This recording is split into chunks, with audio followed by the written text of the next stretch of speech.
Magandang araw mga friends at ating mga followers. Ngayon po ay Huwebes, September na pala, September 5, 2024. So nandito po tayo sa Area 3. Kita niyo yung mga bagong suloy at kasama natin yung ating mga ito si Dodong. Dodong, bumati ka. Ay, good morning po. Ay, good morning. At saka si Joel. Joel, hindi ka dito para makita ka. Oh, tignan mo. Ang ganda ng kwintas ni Joel. Good morning po. Ayos. Ayos. So, ang ganda na ng tubo natin, pero ang maganda dito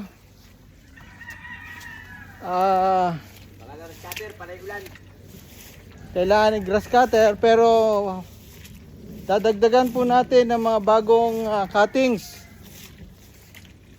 So ito yung mga bagong cuttings na ating nakuha, mga dilaw at ube.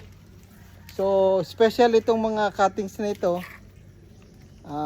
Mapupuno itong ating area 3 ng mga cuttings ng dilaw at ube na dragon fruit. So ito po yung mga dilaw, ito naman yung mga ube na ating nakuha sa indang. So expected na ano pa ito, April next year bubunga itong mga bago nating tanim na dilaw at ube na dragon fruit. So yan po yung ating balita sa inyo ngayong Huwebes, 5 September 2024. So malalagyan po itong pulang variety ng dilaw at ube dito po sa mga bakanting portion ng ating poste. Diyan itatanim yung ating mga dilaw at ube na dragon fruit.